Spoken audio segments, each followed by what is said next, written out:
So at first I'm going to do a bit of a lecture about sort of dealing with change, and a lot of the stuff that I teach is really inspired by sort of Eastern philosophy, because I feel like it's really useful to look at it this way. So the first idea is sort of impermanence is a constant. So that means that everything is changing, and it's really an unstoppable force, because just by default we are naturally organic.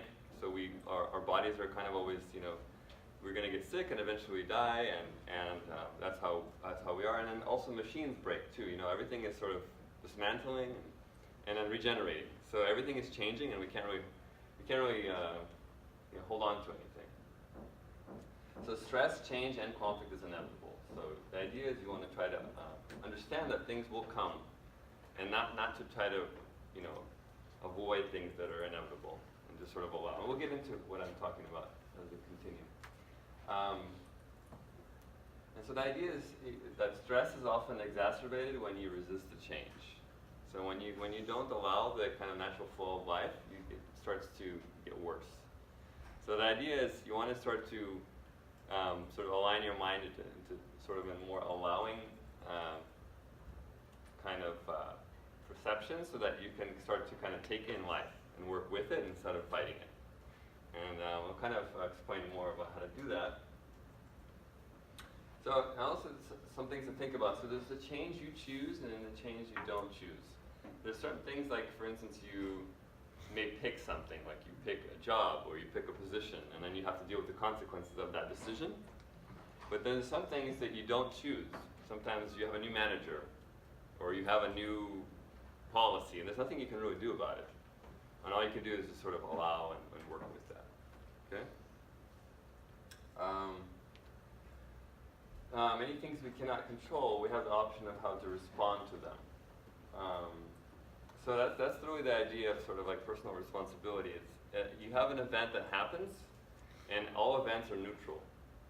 So if, for instance, let's say you get a new manager. So that's a neutral event. You may take that as a negative thing, or you could take that as oh, I'm super excited, this person's amazing. So that's where your ownership comes in. It's like, how are you going to react to this event? Any questions about that? I'll help you understand it better. So here's a kind of, I always do this sort of interactive. So like, if I do this,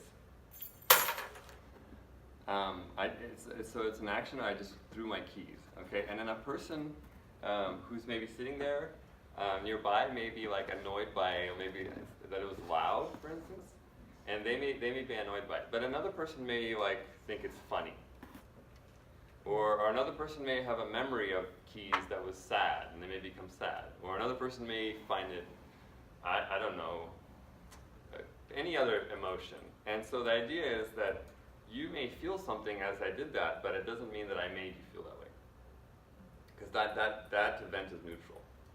Okay, and so the idea is you want to understand that everything you're interpreting, everything that's happening to you, you are reacting, and that's on your own will, on your own account, and you have control over that. That's how you choose to react to Yeah. it. Either just laugh about it, ignore it, or whatever. Yeah. Okay. So let's say if you were sad and you told me, oh, well, you made me sad, that would be inconsistent with this idea, because the idea is that you chose to be sad, and you used me to become sad, or you used the keys perhaps. Yeah. So does that make sense? That's the whole idea of ownership, and that is really helpful when dealing with conflict, is that you have to kind of own your reaction. We'll kind of get more into that when we come along. So I was going to say, the thing about comfort is, and something that I think we're learning in psychology, is that so when a child starts to develop, they start to experience new discomforts. They have like new stressors. They have to do new things, and what happens is,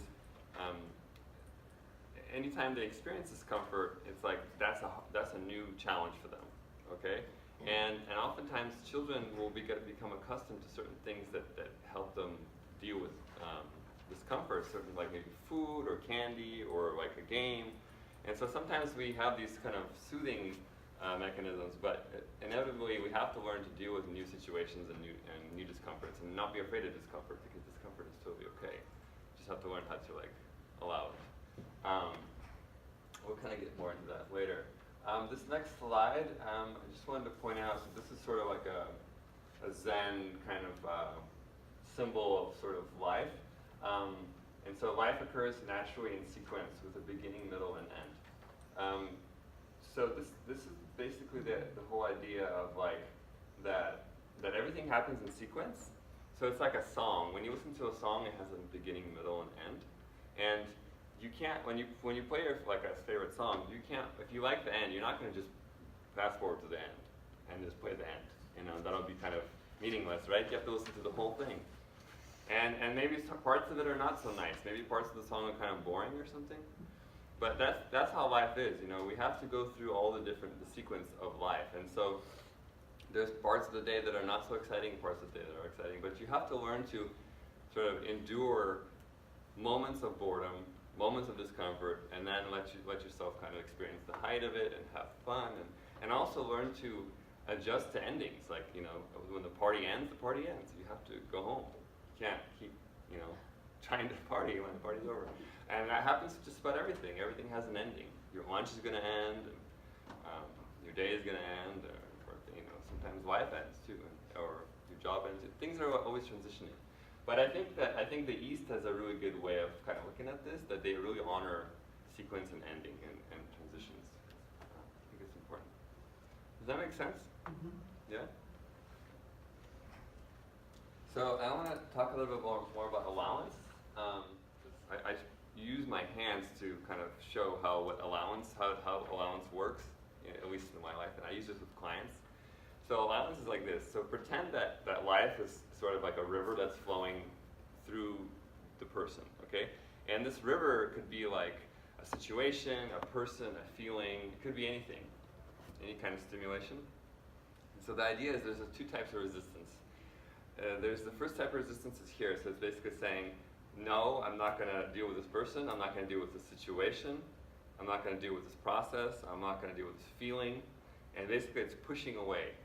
And so this is sort of like, usually it's like a denial or resistance to whatever's happening to you.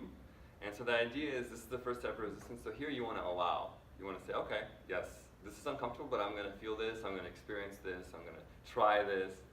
And you allow it here. And then the second part of resistance is here, and it's like in your heart area. This is where you hold on. This is where you might feel like a resentment.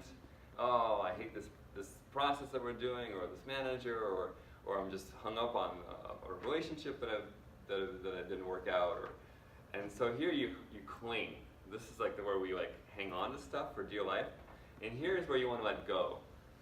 Okay, so there's those two channels of resistance. There's the pushing away and the holding on.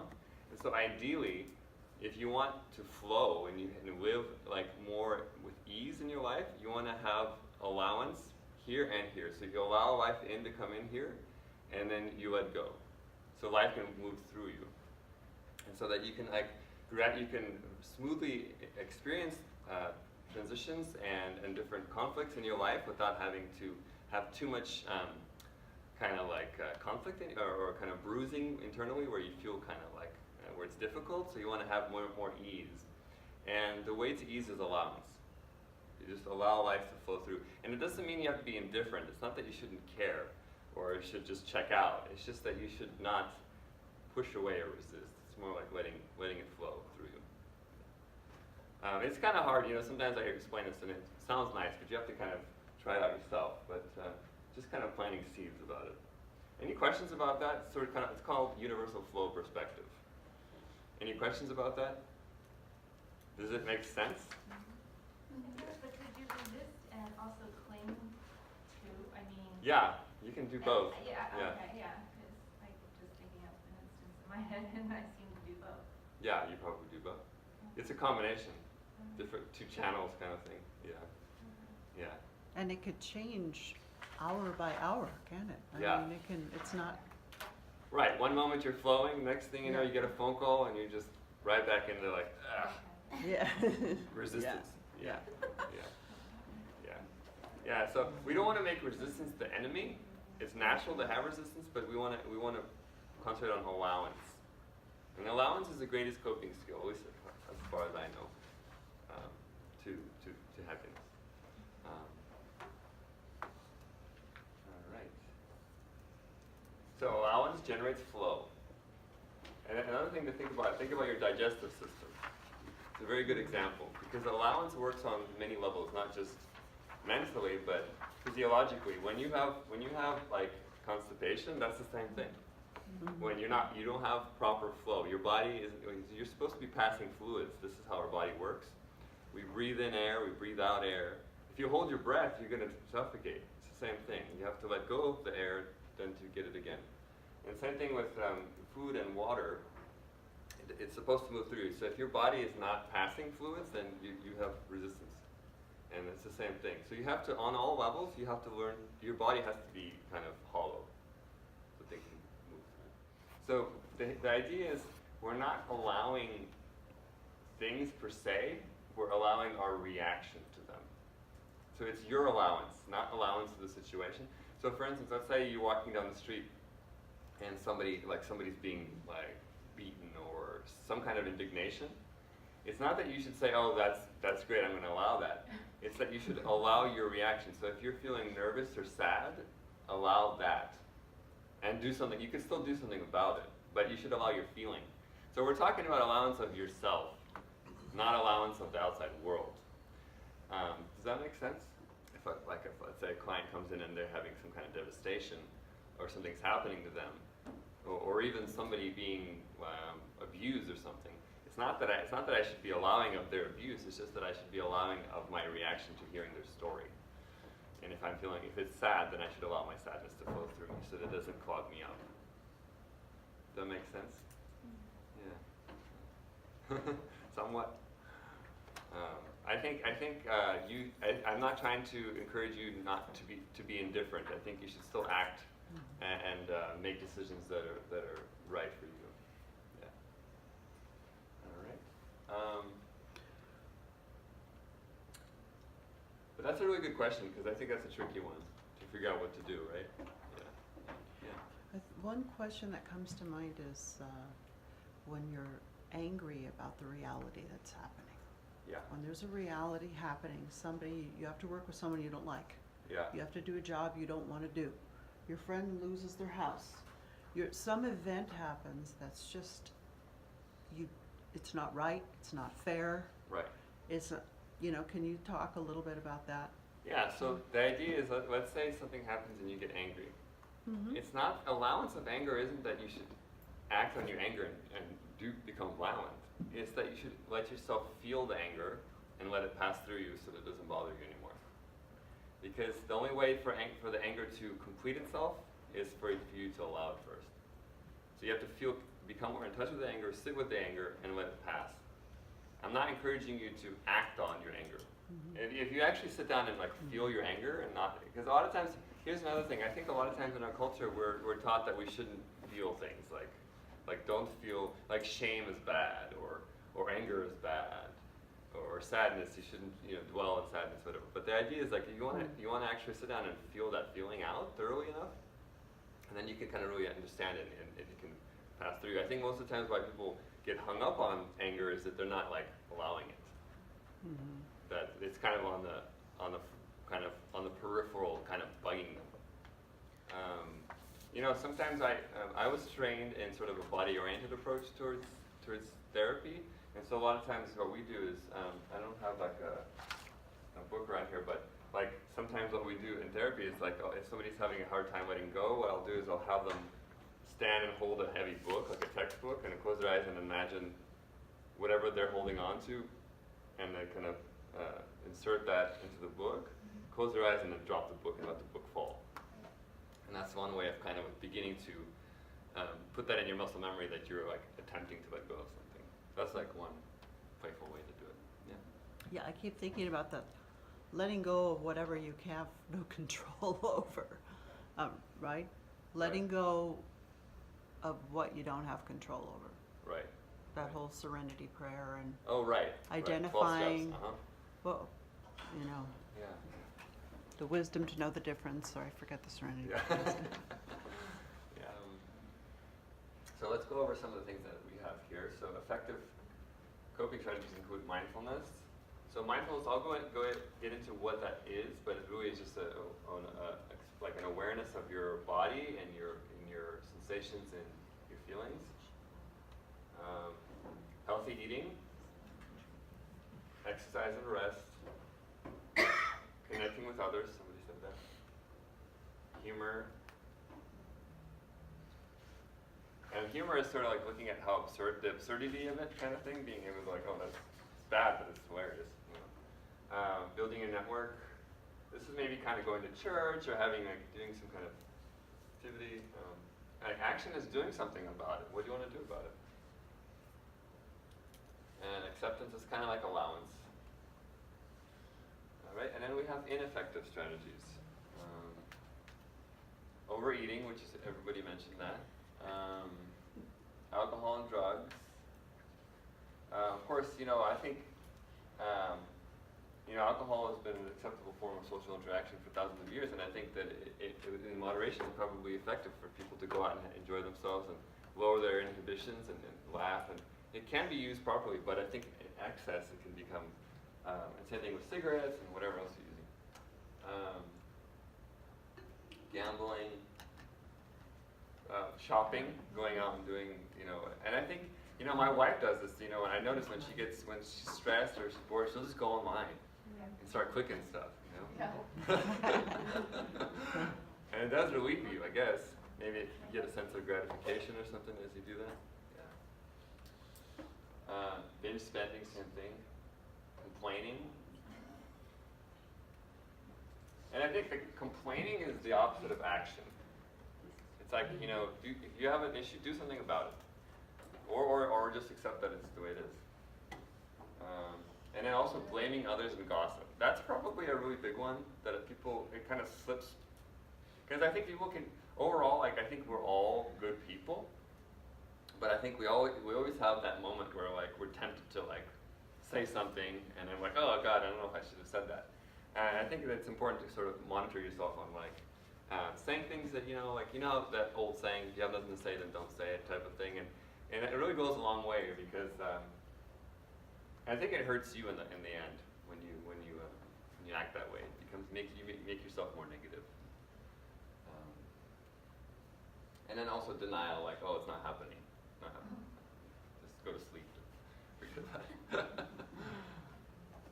And then I think another thing that I wanted to mention, going back to the childhood thing, with some of these negative things, you know, I think, so what happens is, I think addiction really boils down to an inability to deal with discomfort.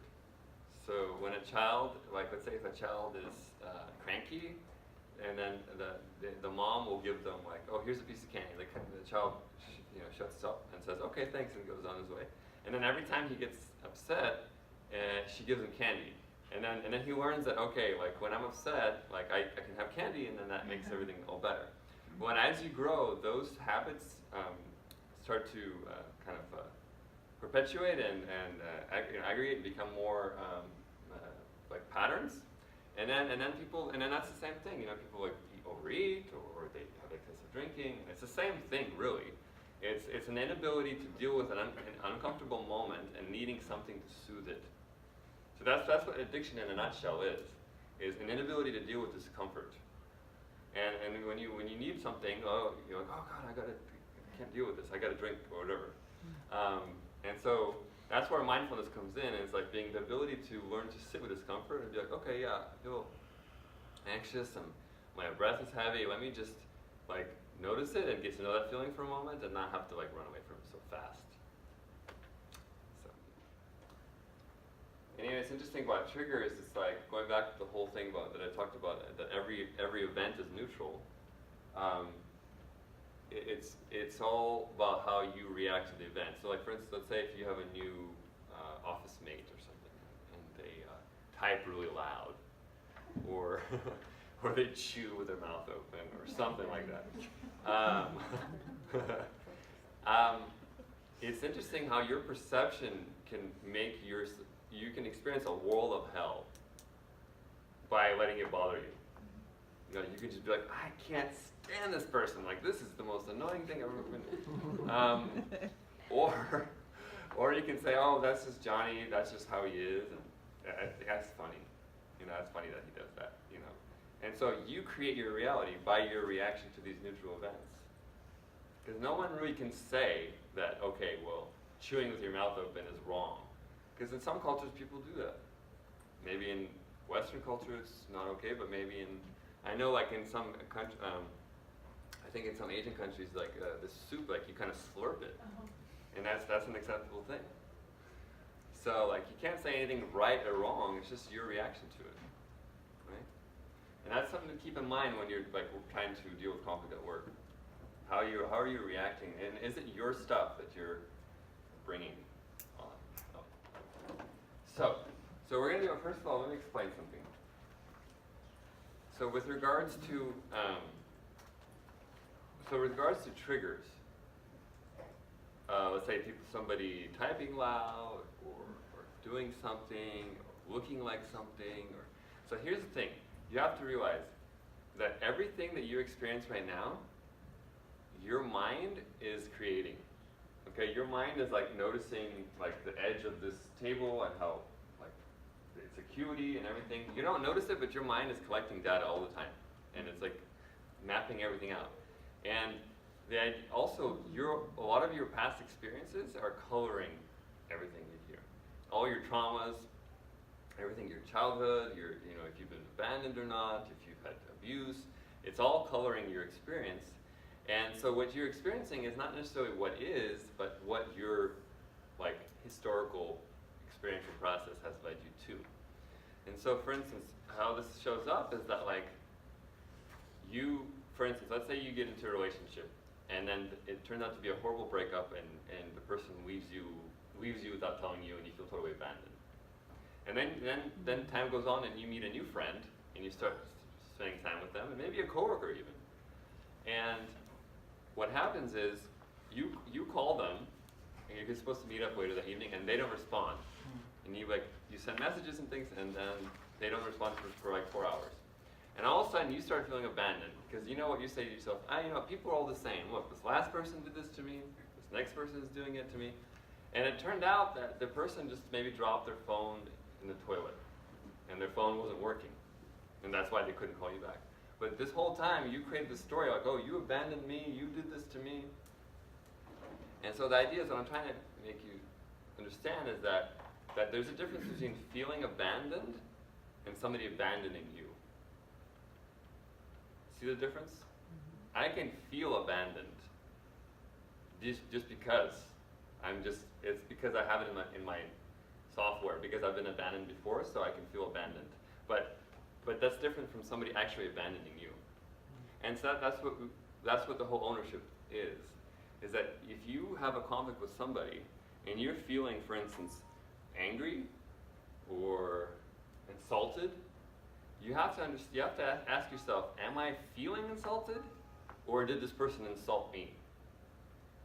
Because for somebody to actually say that you insulted me, you have to have a lot of data to back that up. They have to actually physically have, you have to have like cameras from every angle showing, like you have to be omnipotent to really get that they indeed like insulted me. But to feel insulted, that's easy. You can feel insulted just by them not opening the door for you. Or, you can, does that make sense? Any questions about that? So the idea is you bring in a lot of your own baggage into every situation. And so, and you have to own that. You have to understand what's yours and what's not yours. And that's really going to be helpful in dealing with conflict, because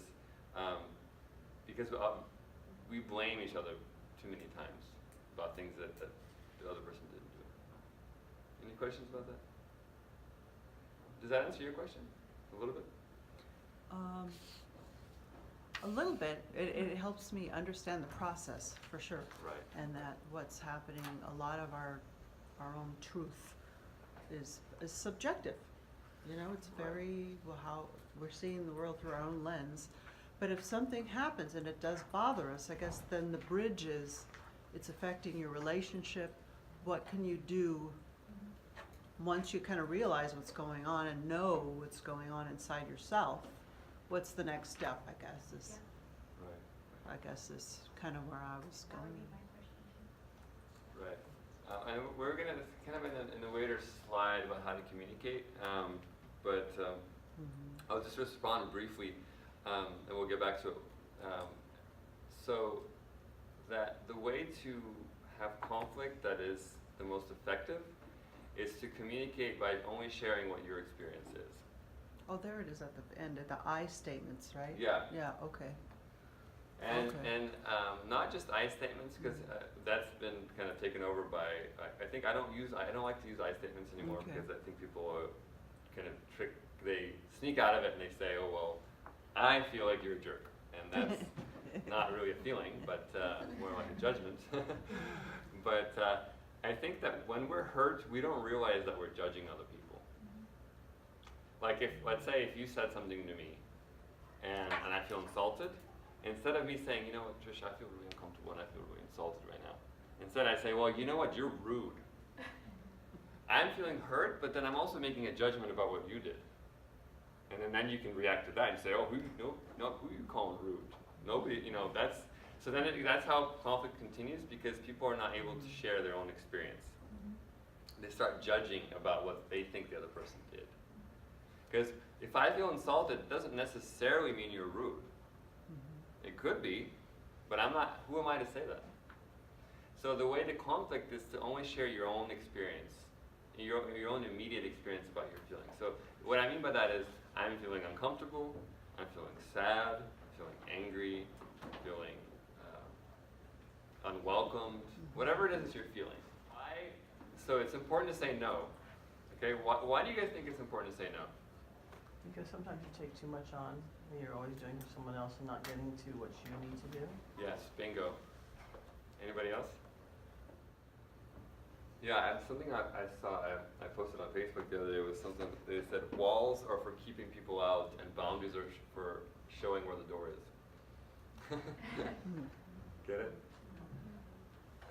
So boundaries are your way of letting the person know how you'd like it, where the door is, meaning like what are your conditions for the interaction, what you're available for, what you're not available for.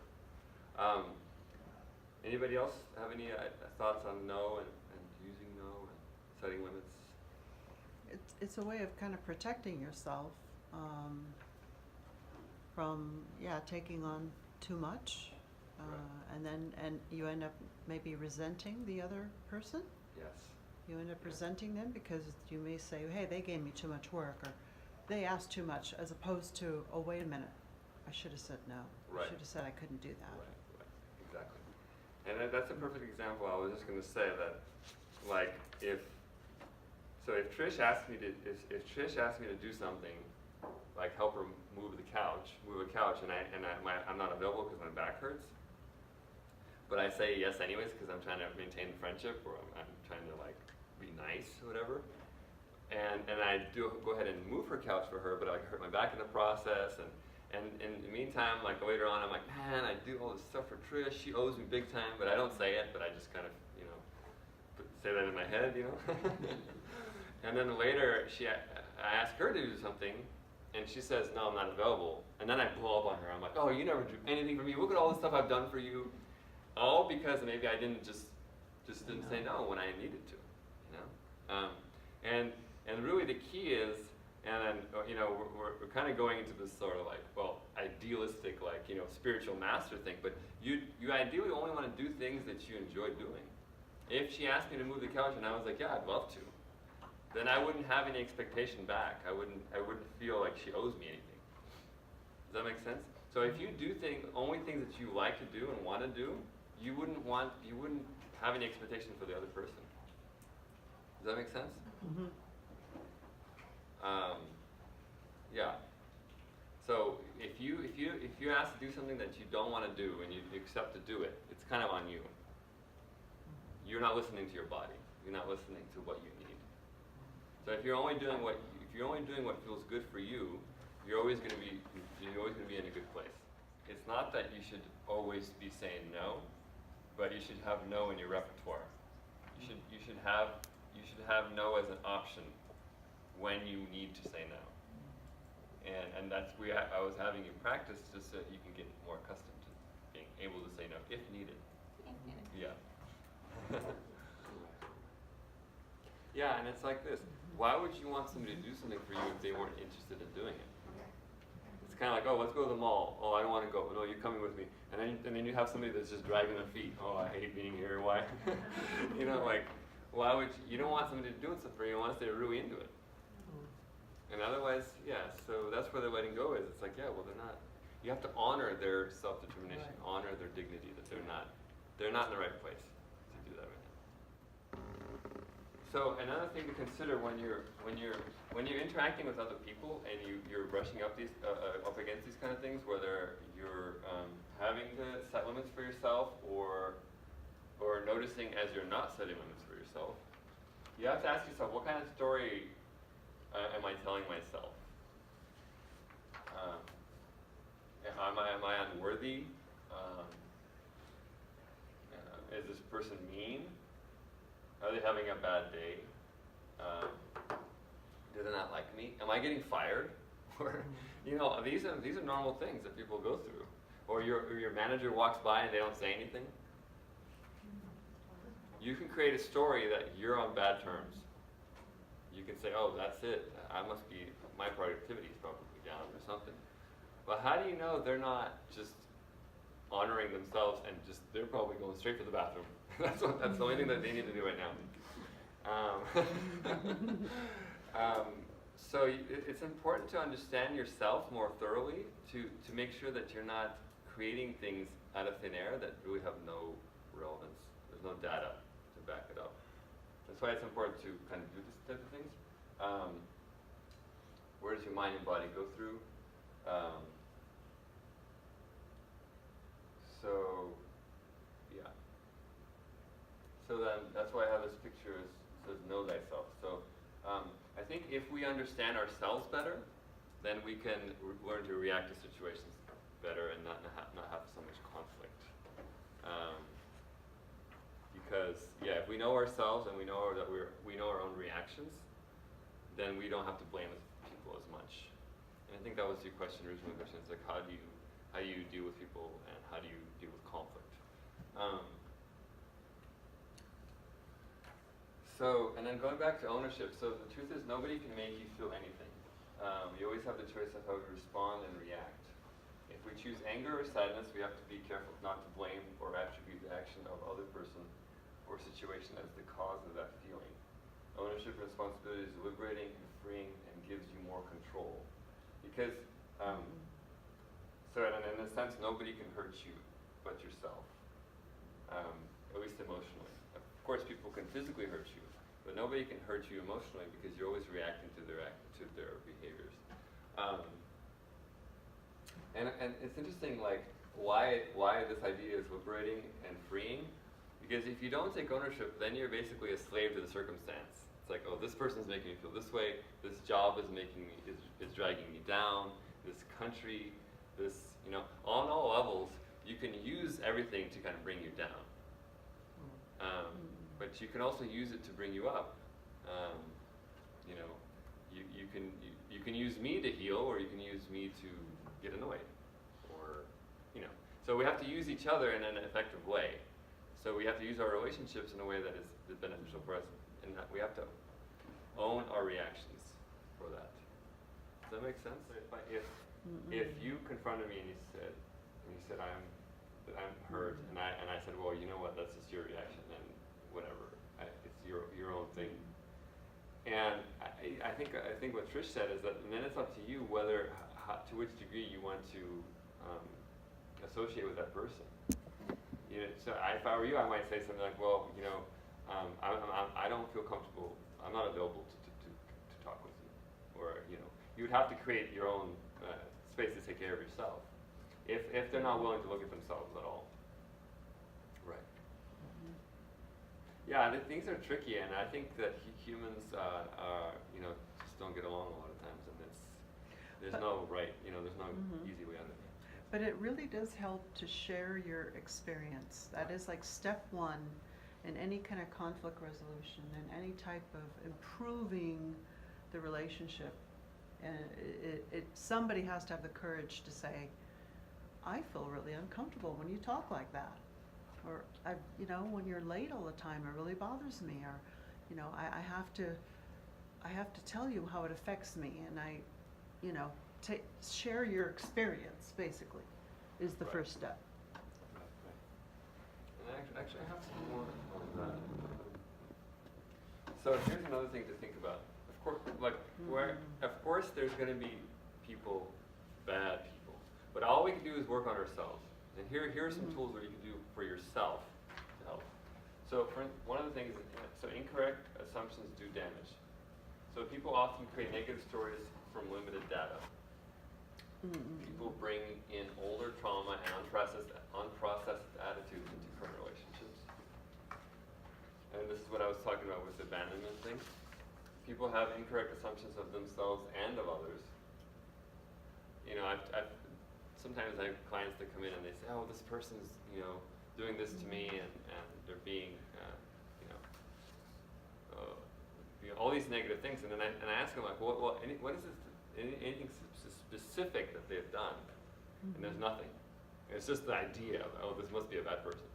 And sometimes we can run off of those. When we meet somebody, we have this perception of them, and we can have this whole story about how mean-spirited they are. And I think it's important to kind of check that sometimes. Incorrect assumptions can lead to negative actions that follow with negative consequences.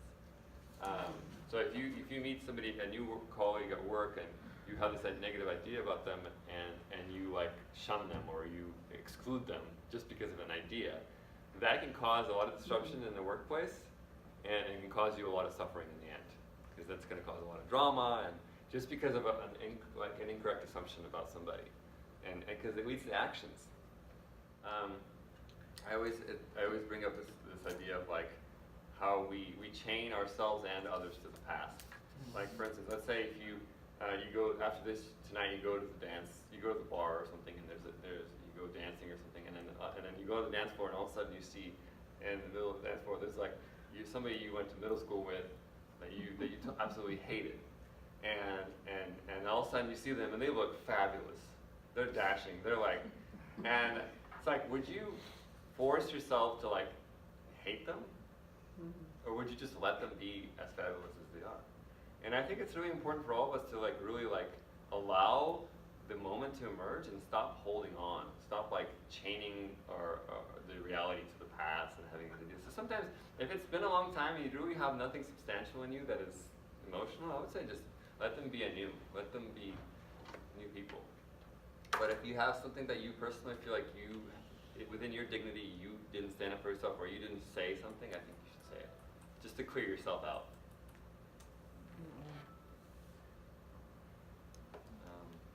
Any other questions?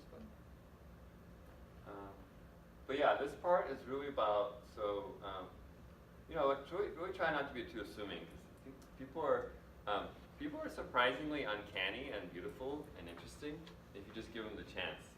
And no matter how negative you think a person is, there's always something really beautiful about them. And like sometimes, in our society, we're taught to study particularly homeless people or something like that.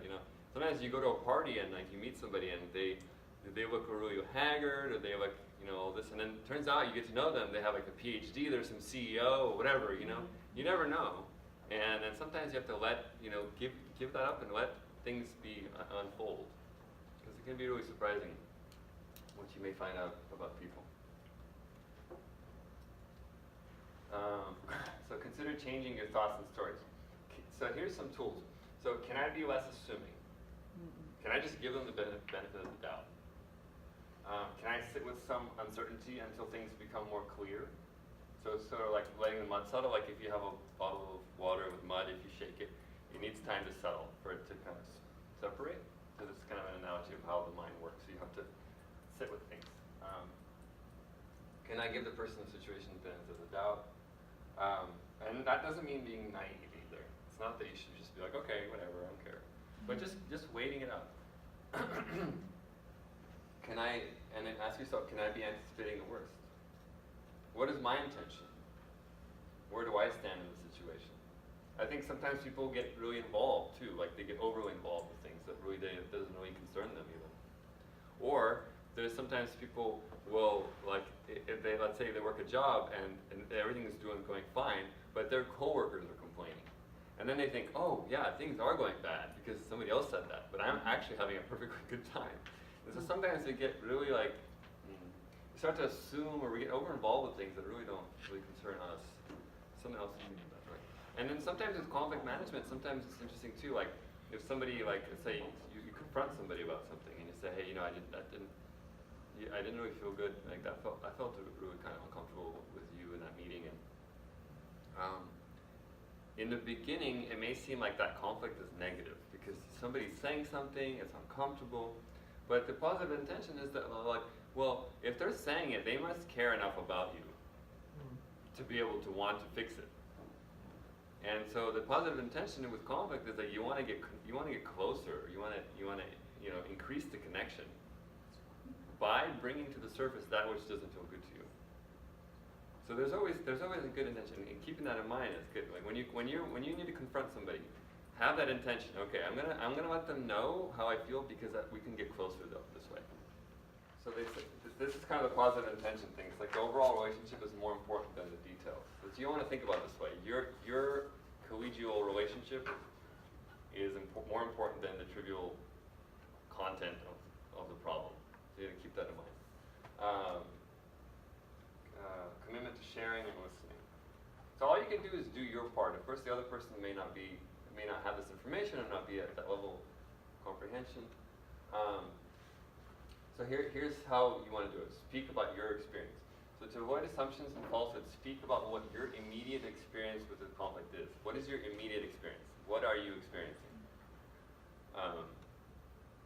Avoid "I feel that you were a jerk" statements. Those are not about your experience, but rather judgments. You don't want to judge the other person.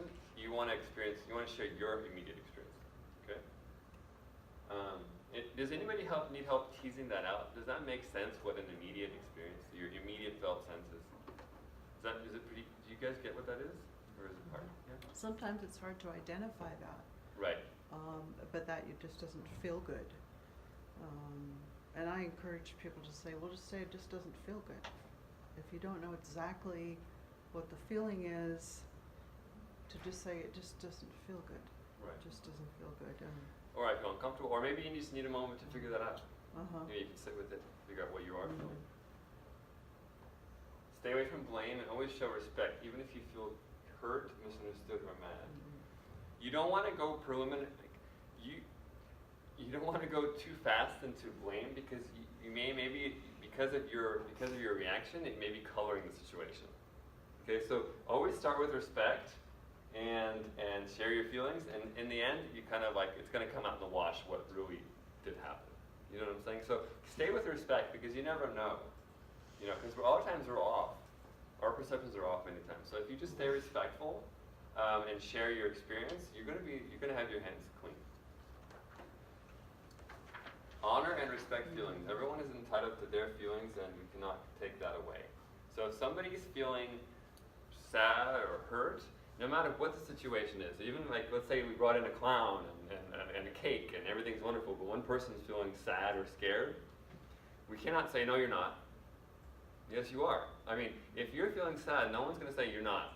Like, you just are. Like, you can't take somebody's feelings away.